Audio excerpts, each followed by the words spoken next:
Hey everyone, this is Ryan from Aethix Fitness, and you are listening to Season 2 of the Aethix Approach podcast, the podcast where we highlight inspirational vegan athletes and what they do to absolutely kill it on a plant-based diet. If you haven't already, it would really help out if you subscribed to, liked, commented, and or shared any of the content I'm producing, including this podcast, Aethix Coaching Services, articles and training programs available on aethixfitness.com, videos on YouTube, and more. Links for those will be in the description, and I truly appreciate everyone listening for all of the continued love and support. In this episode, I'm joined by plant-based body recomposition coach Maxime Sigouin, who runs the Fit Vegan coaching program. Maxime has a very interesting life story about what led him to pursue fitness coaching and a plant-based diet. As he shares in this episode, he's experienced a lot in his life so far, including caring for his partner who is going through cancer treatments, training seriously for cycling and Ironman, and using that as a form of fundraising for cancer patients, working as a high fashion model, pursuing natural bodybuilding, working with a mentor who is quite famous in the YouTube fitness industry, and you've probably actually heard of, and eventually starting his own business endeavors to help others get in their best shape on a plant-based diet. I particularly found his story about why he adopted a plant-based diet to be very interesting and contrarian to why most people initially do. All of Maxime's social media accounts and services can be found on his fitness coaching website at fitvegan.ca if you're interested in connecting, and thanks again to Maxime for coming on and being so transparent with everything. I hope you enjoy this episode, and without further ado, on with the show. Alright, what's up guys? This is Ryan with the Aethix Approach podcast, and today I am here with Maxime. Maxime is a body recomp expert on a whole food plant-based diet, and I want to say, man, thank you so much for taking the time to come on and chat with us. Yeah, of course, man. Thank you very much for having me. Were you scared I was going to scream what I said I was going to say? Yeah, I thought I was ready for it. I was ready. Just bringing the heat right off the bat. Yeah. Do you want to do a quick little like elevator pitch about like just real quick, like who you are, like what you do, and just if you had to just kind of give an elevator pitch to someone you just met, sort of thing?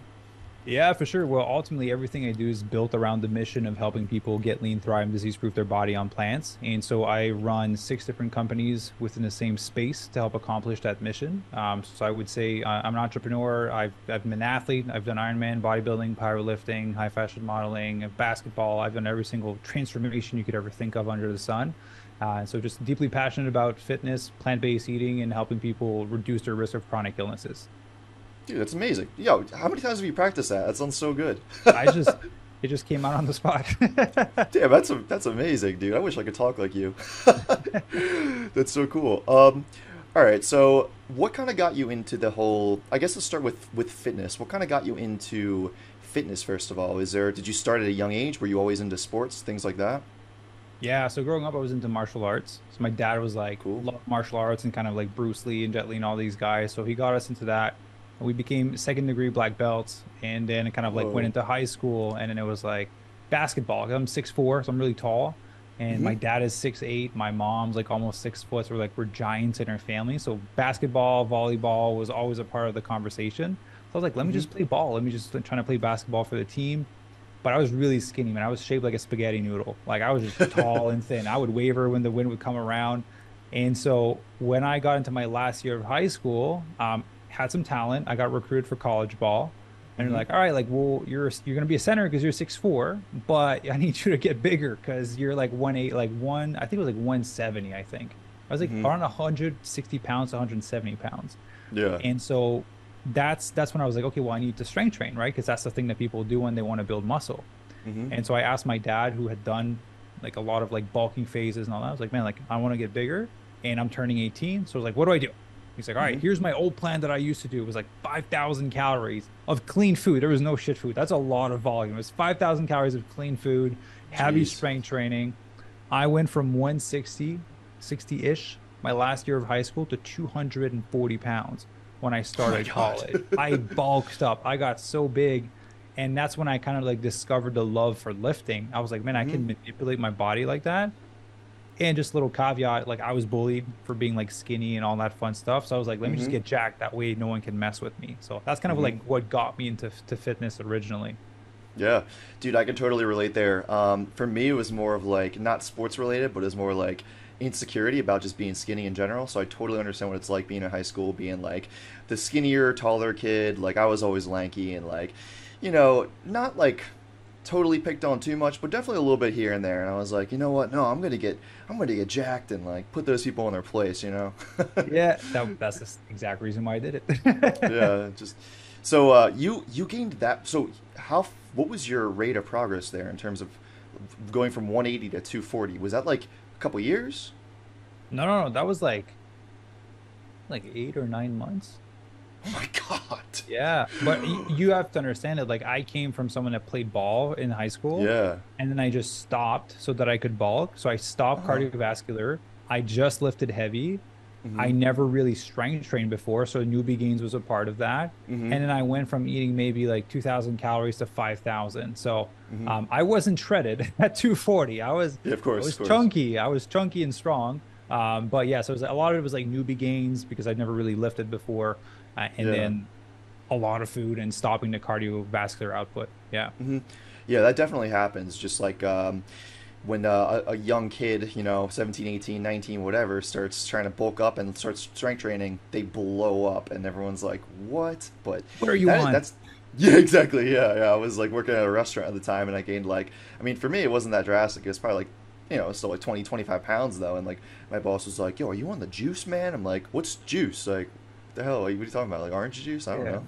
Like grape juice and creatine. Is that what you're talking about? I didn't even know about creatine back then. That's so Yeah. funny. I wish I did. Uh, that's awesome, man. So then you went to college. Did you get out of sports by then? Were you still competing in any sports or anything? Or Yeah, so actually, when I got that big, I played in college and I like dominated because of my size and my mm, strength. And then it was a year I was like, you know what? I met a guy at the gym who looked crazy. Now I know he was mm-hmm. on juice, but he looked crazy. And he's like, I do compete in bodybuilding. I'm like, what is that? And he's like, well, you get shredded, you step on stage. I was like, let me do that thing then. And so I Yeah. hired him and I prepped for my first bodybuilding show. And so my last year of college, that's kind of when I prepped for my bodybuilding show, Hmm. competed on stage, was a cool experience, but I'll never do it again. Yeah. And that's kind of what got me into bodybuilding to compete. And Gotcha. then I developed, I'm not saying eating disorder, but a really bad relationship with food after Mm, like dieting so hard because it was a mm, very bro type of prep. mm. And then bad relationship with food, man. I had veins crawling up my stomach and my chest. You can see every striation on my body. Put on Yeah. 50 pounds in my first month. I Yeah. went from six pack to like titties in like 30 days. It was a crazy transformation. Yeah, And man, for sure. I feel like that when you crash diet like that, you just nobody will understand unless they really do it, but you crave food on a whole other level. Like I remember for me, I would go to the grocery store just to go look at boxes of cereal. That it was like that crazy. Like not even buy it, just like go look. yeah, I would wake up in the middle of the night and open the jar of Nutella just to smell it. I wasn't vegan at the time, but like just to Yeah, yeah, smell it. And it's like, yeah. oh, smells Yup. like sugar. And you just close it and you Yeah. don't eat anything. Yeah. Yeah. Very disciplined though to like not have to not eat it, but yeah, you do Yeah. some weird stuff when you're crash dieting. It sounds so crazy to anyone hearing this who never really crash dieted like that. But when you're in that moment, you become so food focused. You're like a different person. Yeah. So I totally understand why you don't want to ever compete in bodybuilding again. Yeah, yeah. Yeah, it wasn't the best. But yeah, it led me to put on 50 pounds. And Yeah. then with this bad relationship with food, I think it took me like 3 years to be able to lose it after. Because every Oh time I wow. thought about dieting, the only Mm-hmm. blueprint I had in my head was like crash dieting. That's the only way I know Mm, how to lose weight because it's the only way I've done it successfully. So every time I mm-hmm. thought of fat loss, I would just think of this unhealthy approach. Mm-hmm. And then I'd be like, okay, well, let me just eat all the cookies and donuts that I want tonight because tomorrow I'm starting. And then I'd Mm-hmm. start and I last 3 days. And then I wait till the next Monday. And then I'd be like, okay, I'm gonna start on Monday. So on Sunday, more donuts and cookies and pizza. And then I'd Yeah. start on Monday. And then it lasted for like 3 years before I got a handle on my shit. So was that kind of what led you to the whole the body recomposition I guess specific focus that you have? That came later on. It was actually once I Oh, okay. lost the weight again. I was always the fit guy in my group. I was always the guy that worked out. Mm-hmm. Um, like fast forward a few years, then I got into Ironman, triathlon, racing, Mm. cycling, all that fun stuff. So it was never a part where it was just about body composition. I was always training for something. There was like a few years of high fashion modeling in Europe and Italy and like in New York in between that, but went into Ironman. So there's always an aspect of body composition involved into my whole life until I started my first business. And that's when I was like, yeah, that's the thing that I'm good at. Let me just help people with that. So, I kind of want to talk a little bit about. I definitely want to talk more about your, your whole coaching shtick of like the recomping and stuff. But I'm curious about your experience with the Ironman stuff specifically. So after bodybuilding, after you kind of rebounded and I guess you kind of like lost weight again, did you get back into Ironman after all that, or what was the process like there? What was the timeline? Yeah, for sure. So it went skinny fat, bulking up to 240, basketball, bodybuilder, put all the Gotcha. weight back on, wait a few years, then went back to being at a healthy body weight. And I was training to step on stage for a fitness modeling competition. Instead, we went into high fashion modeling. So that's why I was able to work in Italy and all in Milan and all that. So that was like Okay. a few years of my life. Then ended up in Vancouver, met my ex-partner who had cancer. And then through going through this journey with her, I don't want to like skim over it, but just for the sake of Yeah. this question, just like I was like, I need to raise money. Like we need cash to pay for cancer treatments, and I can't make enough money to pay for this thing. So I'm like, Oh my what's a God. crazy thing that I can do to raise a bunch of money to help pay for cancer treatments for her Oh wow. and for other people? So I was like, Uh-huh. I'm gonna bike from Vancouver, Canada to San Francisco. It was like 2,000 miles, I think. Oh my And God. not a cyclist. I come from bodybuilding, right? We don't do cardio. And so I was like, you know what? I bought a bike and I left a month after, and I slept in my tent every night. I biked, I slept in my tent. I biked, I slept in my tent for like 22 days straight to get there. Wow. So that's what got me into like endurance sports, basically. That was the intro to it. Yeah. Oh my God. Yeah. There's a lot to unpack there, man. Yeah. So I feel like I don't want to gloss over your everything that you experienced with your partner at the time having cancer. That sounds like it truly changed your whole life there. So Yeah. you went through all that and you got into this Ironman training for the sake of raising money for that, basically, right? If I got that right. So the bike to San Francisco was to raise money. Okay. The Ironman, the racing. So I did a few, I didn't do a full Ironman. I did a bunch of half Ironmans, a bunch of Olympic Okay. sprint distances. These people in the Ironman world will be butthurt if I say that I did a full and I didn't do a full. So I did a lot of half Ironmans. Okay. um, the reason I did the races, to me, that was my escape. That was my alcohol. That was my Mm, drug. That was my way I dealt with how I dealt with the stress of being a caregiver to your partner who has cancer. Like mm, numbing myself on the bike for 4 hours. To me, like I'd rather do that than go drink or do drugs or anything like that. So mm. that's why I stuck with it, and I did a lot of it, as you can see by the medals I have behind me. I had a lot of Yeah. numbing to do throughout the years, Yeah. but that's what got me into that sport and kept me in there for a few years. Wow. That's amazing. That is a very selfless reason to get into that, but also like that's also very, very healthy outlet there. A lot of people, yeah, like you said, like they get into drugs, they get into alcohol, but for a lot of us, I mean, fitness is literally like that. Like it just Yeah. can just get rid of all that stress, all that anxiety to some extent, kind of puts you in a different, well, a better state of mind. And it's not unhealthy for you for the most part. It should be good for you. I know some people would probably argue with Ironman training specifically, but Yeah, all up the to a certain cycling, extent. yeah, exactly, yeah. So did you end up raising money through that bike ride? Yeah, we did. We raised like a few $1,000s. We were able to help pay for Wow. some of my ex's cancer treatments and other families' cancer treatments as well. And Hmm. so that was kind of like the start of me helping people in that position, which we do a lot right now with our Hmm. organizations. But that was like the start of it. I was like, wow, that feels good. Because one of the Yeah. ladies, she was like, man, I just spent my last amount of money. I have no money for food. I don't have money for my rent. I have no money for cancer treatments. Like, this is going to give me an extra like 2 months to Yeah. put me in a good position. I was like, wow, this feels good. I want to do more of that. So yeah, we Yeah. did raise like a nice amount, and it was just the start of something big ultimately. Yeah. So that was kind of the gateway to what led you to a lot of other things that you ended up pursuing, it sounds like. Do you want to kind of touch on some of those next? Yeah, for sure. So again, led from Ironman, and then from Ironman, I stopped doing Ironman maybe like 4 months before COVID because my Hmm. partner was getting sicker, and I was like, I can't continue to train this much and like numb myself this much. Like she needs more of me than what was happening. So I was like, I need Hmm. to stop racing. Hmm. And then I was working a corporate job, got let go of my corporate job. I think like 2 months before COVID. Hmm. And they were like, "Hey, you're the last person hired, and we're running out of money, so we have to let you go." And I was like, "Man, I got partner got cancer. Like, I got a company Yep. car. Like, now I don't have a car. I don't have money for treatments." And Hmm. so I was just stuck at home, and I was like, "I need to like." I was doing personal training. I was like, I need Hmm. to do this online, basically. And then so I tried, and I tried, and COVID happened, and I tried, and I tried, and I tried, and it didn't work.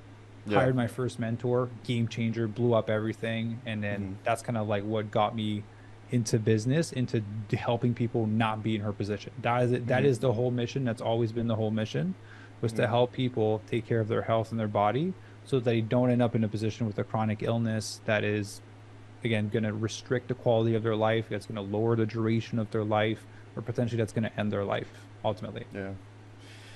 Yeah, man. That's definitely really heavy stuff, and I think that's awesome that you were able to also make the transition during COVID from, I guess you're doing corporate personal training, right? For like a big gym. It sounds No, like. I was working like an actual corporate job, like in an office with my Oh. suit and stuff. And so I Okay. had my personal training certification. So when that Um. ended, I was like, man, screw working for someone. I'm gonna go Yeah. become a trainer at a gym. Okay. But I trained three people, and the gym shut down because of COVID. So I couldn't, Right. I Yeah. couldn't go back into it. Did you pick up your personal training license on the side? Was that kind of like was your intention to be like a side job there, or how did you end up getting into that? Yeah, so I applied for, I did it maybe like a year before I got let go of my job. Just Okay. because it's something that I wanted to do. I always loved fitness. I always loved Uh helping huh. people with it. And so it just made sense for me to have it and potentially do a little bit of it on the side because I had like a smallish following at the time where I Hmm. could do a bit of it, but never ended up like picking up ultimately until hired a mentor, which made the biggest difference. Yeah, I've heard a lot of mixed things about mentors, and I've heard other people say that they're like a lot of them are scams and such, and then I've heard some people saying that like they changed their whole life. Yeah. Kind of curious to hear about your perspective there, like your experience with having a business mentor. Yeah, to me, it changed my whole life. Yeah, yeah, it Literally, sounds like right? it.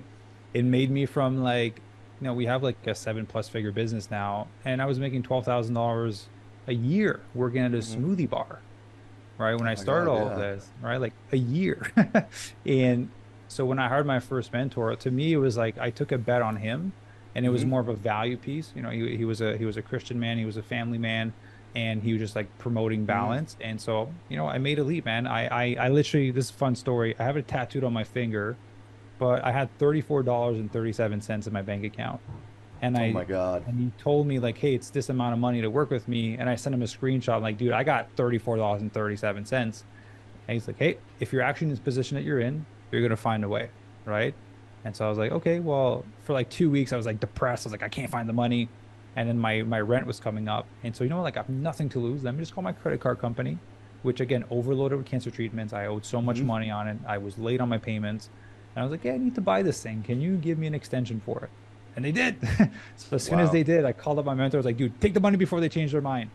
And so he just gave me access to all of his stuff, and I literally executed step by step. I worked 16 hours a day for 30 days straight and Yeah. turned this like few $100 investment into 5 figures into the first month. And that's kind of Hmm. like when everything changed. But hiring a mentor was the best thing I've ever done. And now I have several mentors in different areas of my life because Hmm. they just speed up the process of everything you're looking to accomplish. That makes a lot of sense. With the first mentor that you found, was that just like a connection, or did you find him online? How did you find him? Instagram, through the same Instagram. strategies that I use now. He got me Gotcha. through what he's taught me. Yeah. Gotcha. So, did he specifically come on to help mentor you with the fitness coaching stuff? Yeah. So building an online fitness business. Business specifically. Okay, yeah, Yeah. building Yeah. it. Um, and sorry, someone just came blasting some music right outside. I live in New York Oh, City, so there's like a bunch of stuff going on outside all the time. that's all right. But yeah, so you built this business now, man, and you have you've experienced working with several mentors. How would you recommend someone maybe finding a good mentor? Someone that's not promoting a quick fix solution, as would be a big one. Anyone that's trying to tell you Hmm. you're gonna make some bunch of money quick is lying to you. And then choosing someone that you align with their value and the quality of their life, Gotcha. right? And so to me, like the fact that he was a family man, that he had time to spend time with his kid and his wife, to me, Yeah. that's something that I looked up to. And he just seemed like a grounded people. I had several calls with him before I started. And so Hmm. to me, that's how I made my decision. Because there's a lot of other guys, they're like Lamborghini, Rolex, flexing. And I was like, I don't want like cool, but I don't want that. That's not what I want for my life. And so I Right. went with someone that I align value-wise and someone that actually had history. Because nowadays, how many online coaches Oh, they're are there for everywhere. business that like they made $1 million in like 5 years of business and they're like, well, we'll show you how to be a millionaire. I'm like, you're not even a millionaire. So I'm like, why would Yep. I learn from you? So my mentor was in this space for like 15 plus years. And I used to Uh-huh. follow him 10 years ago for his fitness content. So I knew who Hmm. he was. So he did a good job branding and marketing himself ultimately. Yeah, which is makes sense why you'd hire that guy in the first place to do the same thing for yourself. Yeah. Yeah. Oh, that's Great. cool, man. I'll just drop his name. Like I Oh, don't sure. care. He's a good buddy of mine, Vince Del Monte. Just because Oh, we're yeah, talking okay. so much about it, and then the people are like, "Who's the guy?" So it's Vince Del Monte, basically. Dude, holy crap. Yeah, I remember him. He was so big on YouTube back in the day. Yeah. Um, that is really cool because I haven't heard about him for a while, and that makes sense that he transitioned over from fitness more over to like the coaching stuff because he was ahead of the game, man. He was one of the biggest names on YouTube Fitness for Yeah. years. Yeah. Yeah. He's really good. He's a good coach as well. He's helped a lot of people do 6 figures, 7 figures, a month, not just a year. So Right. yeah, really good coach. Jeez, that's amazing. Yeah, I remember, man, him and like, oh man, who was the towel chin up guy? I forget his name. It was like Andrew something. I forget. His The whole thing was Cavalier like guy, Jeff. not Jeff Cavalier. He's been around forever. He's still posting all Yeah. that stuff. Um, I forget his name. He was really, really popular back then. But he got really like infamous for doing towel chin ups. I don't know. If you Scotty saw Herman. about Oh, it's older guy, like super buff. Scooby. Remember Scooby? not Scooby. Scooby's still around too. That guy's he was vegan for a little bit actually, I think. Yeah. Yeah, he's a Yeah. legend. Yeah, oh Scooby's a legend. Yeah, he's one of the OGs. No, I can't remember this guy's name. I think it was like Andrew Chang or something maybe or I That does forget. sound But familiar. it was something. I forget. Either way, I mean like those guys were ahead of the curve there and they were onto something. So that's cool that you latched onto somebody who obviously knows what they're doing and got a lot of help out of it. Yeah, and I've been with him for like Um, 3 plus years now. Yeah, been a while. Oh yeah, so that's clearly helping a ton. That's making me think about considering like a business mentor or something because, like I said, I heard there's mixed reviews for a while, and I'm glad to hear that you've had a really good experience with it. Yeah, a big Um, part is, so I'll put it this way for a lot of people that are looking for mentors. mhm. They're not going to save you. They're not going to do the work for you, right? They'll tell you how to do it. You actually have to do it. That's what most Yeah, people get confused. Like, I'll get a mentor. Like, it'll just solve everything. It doesn't solve shit. They're like, here are the yeah, steps. Do the steps. You still have to do the work at the end of the day. But right. instead of you going through 20 missteps, they're like, hey, those are all stupid mistakes. Don't do these things. Do exactly that. You'll get to where you want to faster. That's what a mentor Yeah, does. yeah. That's the importance of that's where fitness, the coaching with fitness comes into play too, because Same thing. someone can tell you all the things to do, the perfect way to do everything, and if the person doesn't have the mindset for it or they're just not putting in the work, then yeah, they're never going to get there. So that's a lot of people who might be listening to this could relate to. It's like you gotta make an actionable plan and then actually execute it. Yeah, man, I don't want to say the word lazy, but I'm kind of lazy. I'm just very efficient. So if Uh I huh. go in a grocery store and I want to find something, I ask the person that knows where it is. I'm not going Hmm. to look 5 different aisles. If I want to improve my finances or build a corporate structure, I will go to the person that knows how to do it. If I want to get fitter, I'm going to go to Exactly. the person that knows how to do it. Why do I need to figure it out? Why do I need to read 100 books? He can tell me exactly everything I need from those 100 books and in a straight path. Like, why do I need to figure it out? Ultimately, it Exactly. costs money to do that. Hmm. But what's your return on investment on something like that, right? It's huge. Yeah. Yeah, definitely. And a lot of times it's worth putting the money in because these people they make it their life, their job, whatever to learn everything and you got to go to the experts, Like if you're gonna get I don't know, like your car broke down, you're not gonna try to do it yourself all the time, There's not the time or the money or anything for that, but you want to go to the expert who's spent their whole life doing it and you can use their time. So Yeah. that makes a lot of sense, man.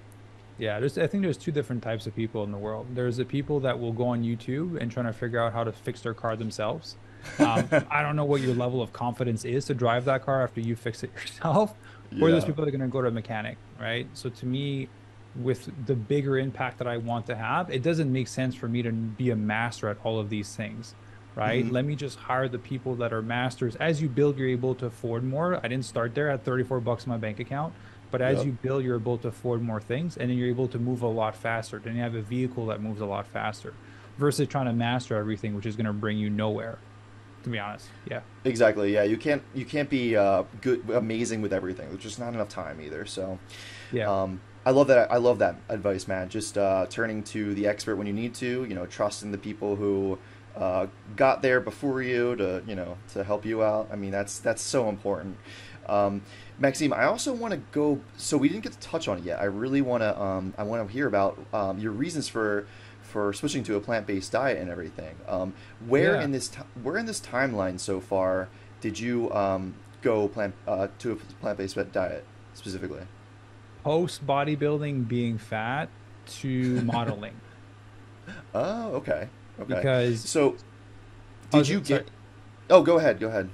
I was gonna say because I was training with a buddy when Hmm. I started to get a handle on my body and I kind of like got over the emotional eating part. I was training with a friend of mine and he was like, I need to go to a friend's apartment after. I was like, you drove me here, so I have to go with you, so it's fine. So I go Hmm. with him. He opens the door. There's a runway, like a high fashion runway in the person's apartment. I'm like, what kind of friend you have here? What? Yeah, and he's like, "Oh, it's my modeling agent. I'm here to get my com cards, which are like your business card for modeling." Yeah. Hmm. And I was like, "Okay, cool. I'll just wait here." And then she looks at me. Mind you, I'm 240, like extra large, 2XL large. I'm skinny now. I'm like 200 pounds. I was like 240. And then she's like, "I see something under those big chubby cheeks." I was like, Oh my God. why don't you just try losing some weight and see if we can get you a shoot?" And I Hmm. was like, "You know what? I did bodybuilding. I did powerlifting. I've tried it all. Let me just go try and do this thing." And so I did a cut, did a photo shoot. Hmm. I wasn't vegan yet because I didn't know veganism was a thing, to be honest with you. I was like, I just Hmm. need to get lean for the photo shoot. I got lean. She's like, you look great. You booked a job. You made some money. And I think I Hmm. was working at Subway at the time. So I was like, what? People took photos of me and I get money and I don't have to work 8 hours at Subway today. This is great. And so I was like, this is a much better job. Let me do more of this. Yeah. And she told me you're too big, right? Like because you're tall, you have to do high fashions. You have to be really skinny. Mm. And then I was like if you think of like a suit, I was maybe like a 44, and Hmm. she's like, you need to fit in a 38. I'm like, Oh that's a my lot of God. lats and chest that has to go away to fit in a Yep. 38. And so I went on Google. I'm like, what's a diet that's gonna allow me to be the skinniest? And then vegan showed up. Like vegans are skinny and weak. I was like, well, I don't care if I'm weak. I just need to be skinny. And so went vegan the next day. What? Dude, that is the funniest story for why you went plant-based there. That's like the exact opposite. Like no people don't want to go vegan for that reason and you're like, "Hey, I want to get as skinny as possible. I want to lose muscle. I'm going to go vegan." That's hilarious. Yeah. So I basically I stopped. I went vegan the next day. I stopped strength training. I just did cardio for a year. I Mhm. lost 80 pounds. So Oh my God. what I did is what everyone does to try to get fit. I did the exact same thing to try to get as skinny as possible, which says a lot about people's methodology to get fit. Like your audience Yeah. is a bit more educated about fitness. You said powerlifting and all that. So, but for Hmm. a lot of people, they're going to eat vegan, do a shit ton of cardio, no strength training, and they hope they're going to get fit, right? Like that's what I Yeah. did to get Yeah. skinny. So it says a lot. Yeah, or a lot of the high intensity interval training stuff, or a lot of circuit training, things like that. Um, that's funny. That's definitely how a lot of people were like, "Hey, this is going to get me in the best shape possible, right?" And in Yeah. actuality, it'll probably just get you skinny, Yeah.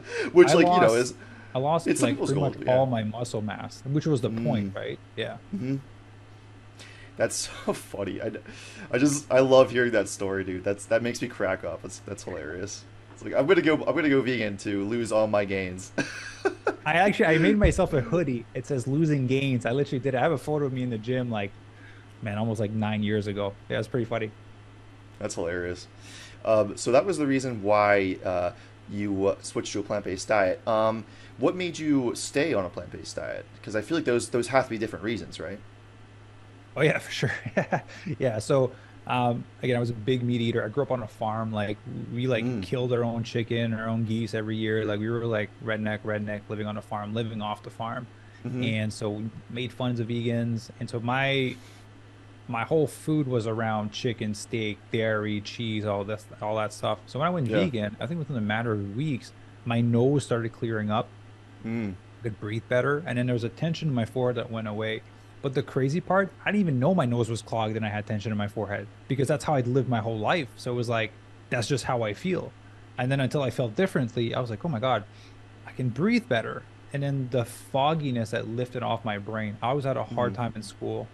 I always thought I was slow or Hmm. like a hard time focusing. And then Yeah. when that lifted, I was like, God damn, I'm actually really smart. I can retain information. I can focus more clearly. Hmm. And so I got smarter and my nose didn't clog up anymore. So that was the first two changes. And then my Hmm. digestion got better, and then my skin got better, and then my recovery got better. So it kind of like Hmm. slowly eased into it. And I stayed vegan because I was modeling for like 2, 3 years. And Hmm. then when I was almost done modeling, I was like, I just feel so good. Like, why do I need to go back to eating meat? So ultimately, I just Yeah. stayed, and it's been over 9 years now. That's awesome. And you're a big proponent of whole food plant-based, right? Specifically. Yes. Yeah. Mm. Um, and that's kind of how you coach all of your clients, right? With whole food plant-based diet. And your Yeah. goal is to kind of most of your clients come to you for recomping, right? So they want to lose body fat, they want to build muscle. Yeah. Um, what made you? How did you find this specific niche there?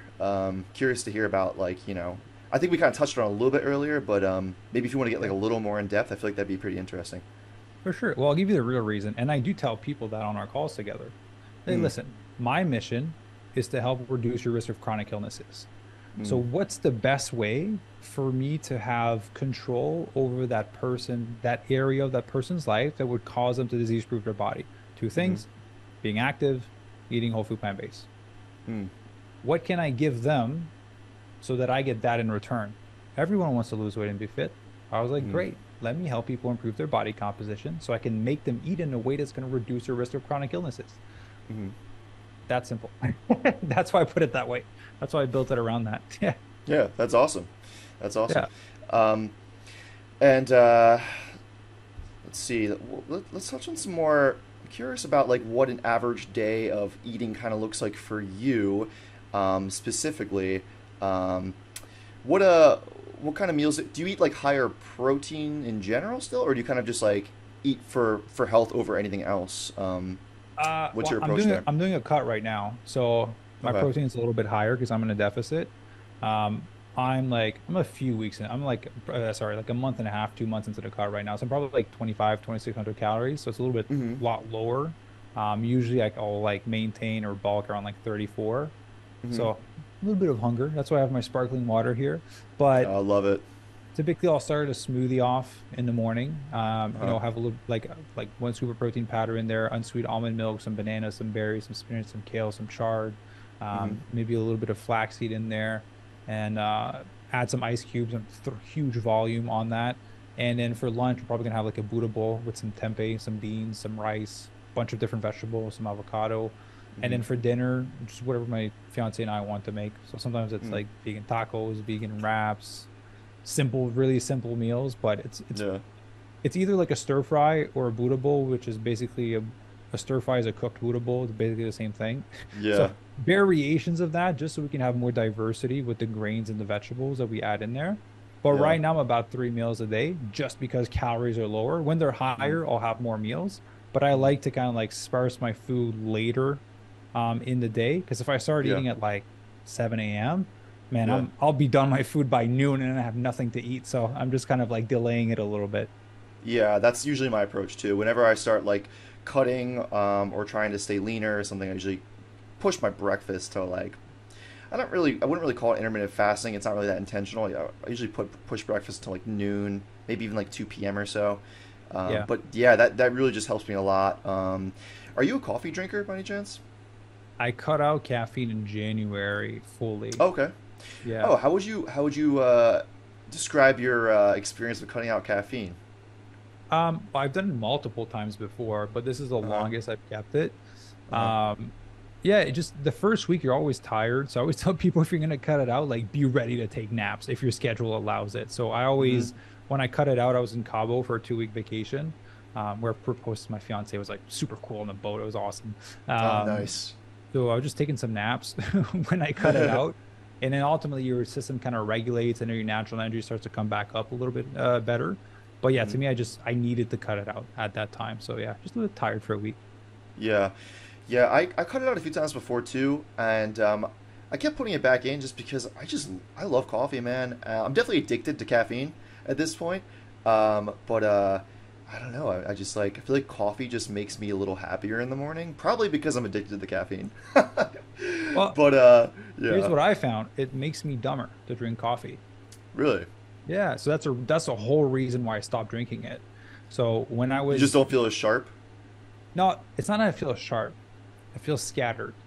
So Mm, when I was when I was in Mexico, when I was reading my book in the morning, I was reading full comprehension, great, and I pride myself on being pretty smart and mm, figuring out complex systems and making them simple, all that fun stuff. And so right. there's like it's a piece of my identity, right? That my brain at 100%. And so I was reading, and I started drinking coffee, and then I start to skip words, I start to skip line, and I'm like, I got to Mm, reread the page and reread the page. And then I noticed like the more I drank my coffee, the more I was skipping words, the more I had to reread. And so I yeah. was like, oh, maybe I'm just tired today. So let me try it tomorrow. And I did that for 3 days in a row. And then there was a direct correlation between my inability to focus and actually retain information and when I was drinking the coffee. And so I was Mm, like, you know what? Like, I need to have full comprehension and be able to focus. So let me just cut it out. And yeah. so I cut it out. And then maybe 2 months after, I was like, it's one of those days, right? Where you're just like, that's where usually caffeine comes back in for people. I was like, let me just have Mm. one shot. Let me just have like one shot. Man, I was on a call and I was shaking. I was like, oh my God, I have so much energy, but it's so much Yeah. anxiety too. And I just didn't like the feeling. And I was like, I want this to stop, but I can't Hmm. until the caffeine wears out. But I was like, I never want to feel this again. So I just like fully cut it out. Yeah, that's understandable. A lot of people get really anxious with caffeine. I'm not one of them for some reason. I feel like I stay pretty calm through my like several shots of espresso if it comes down to I don't ever drink that much coffee, but a lot of people do get super nervous, so that makes sense. Yeah. And if you don't have reaction to caffeine, your adrenal glands are starting to be shot. They're You should just probably shot. take a break. Yeah, just do a little resensitiviz. I can't say it. You know what I'm Sensitivity. trying to say. Yeah. Yeah. Resensitivization phase. Yeah. Yeah. Um, Word, dude. So yeah. Let's talk a little more about how you what is your clients when you give them meal plans and such. What how are you prescribing them like their meal plans, I guess? Like are you going by what they like to eat? Are you going by their macro goals, things like that? Yeah, so it'll be a little bit of everything, right? So obviously food intolerances, food allergies. Obviously we want to be aware of macros and overall calories for where they're at in their journey because you know it's like we have to make adjustments as they progress along. Mm-hmm. And then so it's still around that and their micronutrients as well. A big part we're adding is now we're gonna have blood work initially. So then we'll have like actual data to be like, hey, you're deficient in this, let's adjust this Mm. nutrition. Oh, I All love meal that. plans are fully custom. We have a holistic nutritionist on our team that takes care of all the nutrition for all the members ultimately. Mm. So yeah, it's fully tailored to the client. That's awesome. Yeah, I love the idea of the blood test there. I feel like a lot of people will just skip over that. So it sounds like you're very involved there, which is great because I think a lot of people who do meal plans and such in terms of like fitness and just kind of just fitness goals and bodybuilding, whatever. A lot of times they don't take that in consideration. They just think about like calories and macros, but it sounds like you're very much on top of like the health side too there because you're identifying deficiencies through that blood test, and it sounds like you're addressing them through diet, which is great.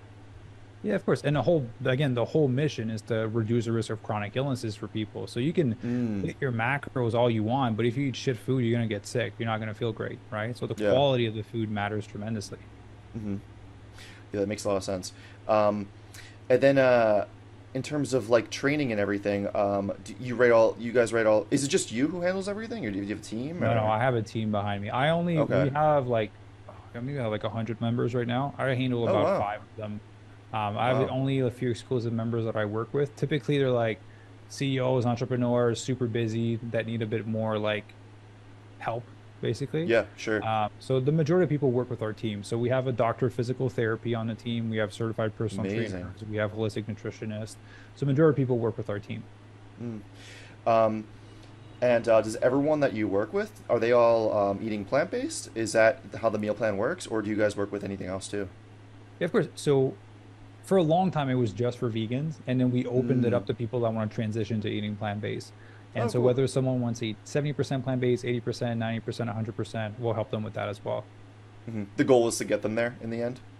Not necessarily, because some of them don't want to or don't want to have which they feel is a restriction. And I'm like, great, man, if I can get you to 80% plant-based, like Hmm. huge difference in the Yeah. lifespan and the quality of your life. So like I'm good with 80%. Yeah. Yeah, it's still a win. So the goal is really just try to get them to eat more plant-based then. Yeah, exactly. That makes sense. That's awesome, man. Um, and just in general, if you had any advice for people who just generally want to get in better shape, better health, they want to maybe recomp, what best pieces of info would you give them if you just met them, let's say at like an event or something? They're like, "Oh, dude, how do you stay so fit and healthy?" What would you say? I would say sell a bunch of shit, save up your money, and hire a coach. Straight up.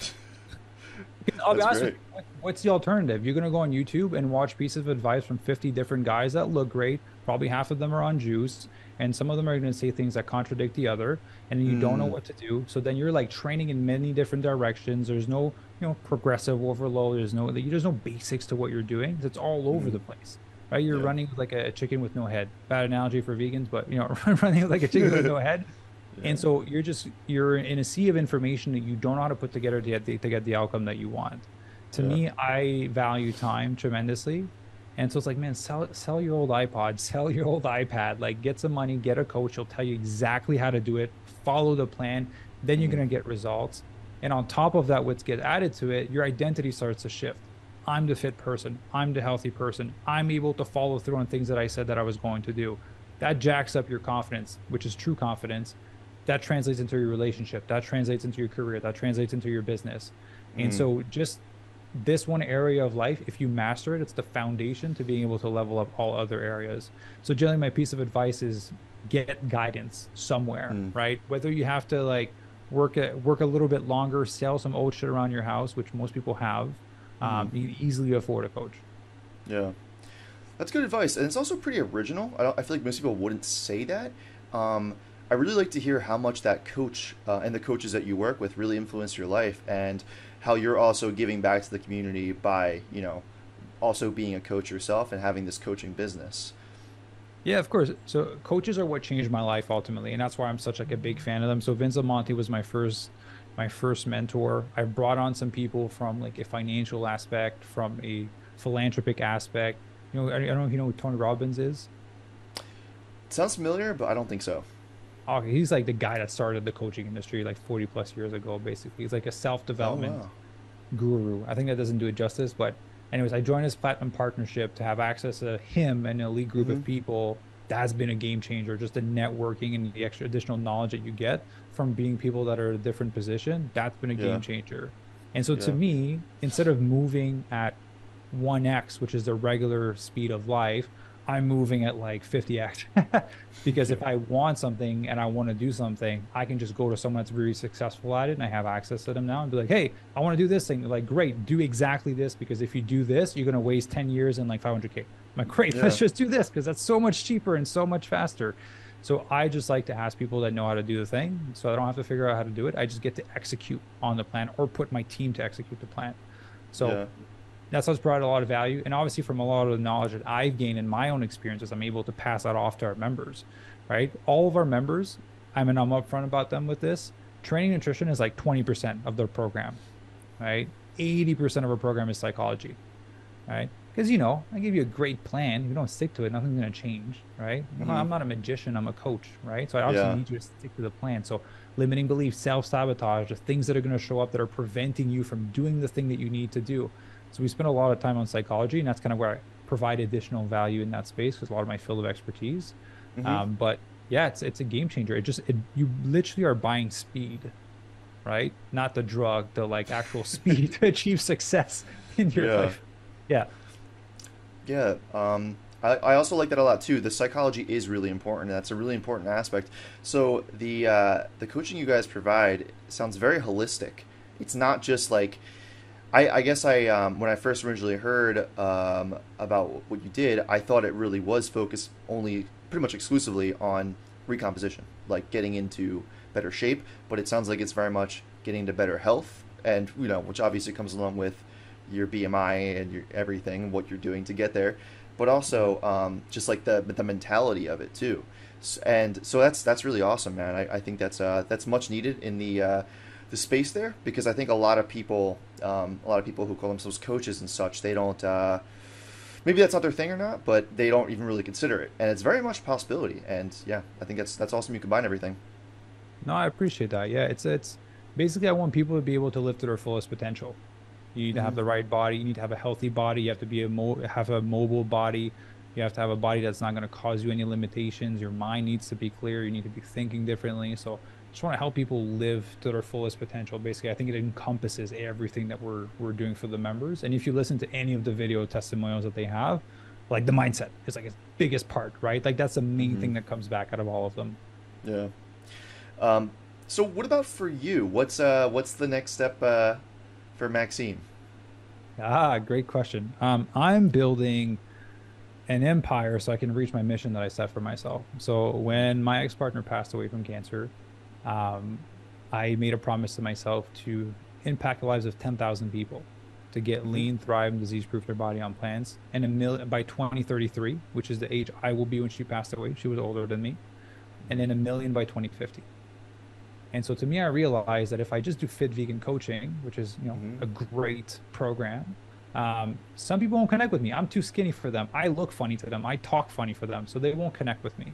Hmm. And so what I realized is I'm really good at building systems and scaling. And so what I do is I build vegan fitness coaching businesses for other people. So we have Hmm. 6 under our umbrella right now. And so we build a business for them. We help them to grow it and scale it. So if 6 of those people impact 100 people, I just impacted 600 extra people, Yeah. and they're going to That, connect with one of them because he's buff, one of them's more athletic, one of them's calisthenic. So they're going to connect with different people, so I get to have more impact. So I hmm. chose to remove myself from the equation, and that, like, I don't need to impact everyone, but I can be a part of the machine that helps to impact more lives. So Yeah. that's what I'm focusing on for the next decade. That's awesome, dude. That's a really good point too. A lot of people they need to hear certain information from someone they identify with. Um, I've heard this in a few ways before with people who talk about like a lot of activism for veganism.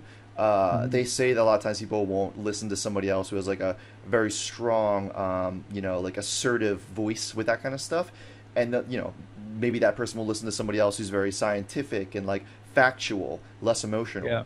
So that makes sense. You got to like people have to find who they connect with, and then that's who they're gonna be drawing the most inspiration from. That's a really good perspective there. And it's very true. Yeah, and it comes back to what I said about mentors. Find someone you connect with. So same thing Yeah. with a fitness coach. Find someone that you connect with. You may not resonate with me, right? Just go with anyone else. Go with someone that you resonate in terms of like value and who they are as a person and how to live their life. I think that's really important. Everyone's a personal brand nowadays, right? Whatever you post online is your personal brand. So it's a Hmm. representation of who you are. And however people perceive that, that's what will make them decide if they want to work with you or not. Yeah. Yeah, it's definitely true. Um, and then, so people who are interested in finding your coaching and everything else that you do, where could they find you? Yeah, just fitvegan.ca, Okay, right? Super simple. that's Podcast, YouTube, everything's on there. everything's on there. Cool. That sounds awesome, man. Is there anything else you feel like we should touch on that we didn't get to really talk too much about? Yeah, I don't want to. I would want to be respectful of your time, but I also don't want to rush us too much. Yeah, no worries. Well, I always like to end podcasts with the same note. There's a lot of great pieces of information that was shared today that could be life changing, but the reality is that none of it will change your life unless you do something with it, right? So action is the only thing that can change your life. So what I always invite people is grab one thing that resonate with you from the podcast and implement something today with it. Don't delay till tomorrow because it won't happen, or next week it won't happen. All right, so grab one thing, do something about that, start building momentum in that direction. Or else it's just cool shit that you heard on the podcast that won't change your life, that you can tell your friends that you know, but that's not changing yours. It's so true. There's so much good info in podcasts that are just it's so easy to hear it all, and yeah, you absorb some of it, but the most important things comes with taking action. And it's just like one little step, and that's exactly what you're saying, and I love that. Yeah, absolutely. Well, I'm happy we align on this. So I appreciate those are great questions. Thank you. Yeah, of course, man. Thank you for taking the time. And you're on Instagram too, right? Is that something different? Yeah. Is that No, yeah, just if you go to fitvegan.ca, Instagram, TikTok, YouTube, LinkedIn, podcast, everything is linked in there in the top it's right all there. corner. Yeah. All right, sounds awesome, man. Thank you so much for your time again, dude, and I'll talk to you soon, hopefully. Yeah. Thank you for having me. Thank you for listening to this episode of the Ethics Approach podcast. I really hope you enjoyed it. If you haven't already, it would mean a ton if you gave the podcast a follow on Apple Podcasts, Spotify, Google Play, Radio Public, Pocket Casts, Stitcher, Player FM, Pinecast, or any other service you're listening to it on, and if you subscribe to the Ethics Fitness YouTube channel, Instagram page, Twitter, and Facebook page. Feel free to check out the articles, training and nutrition programs, coaching services, and merch on ethicsfitness.com. And if you like what I'm making, dropping a like, commenting, and sharing would mean a ton to me. Thank you so much again, and I'll see you in the next episode. Peace out.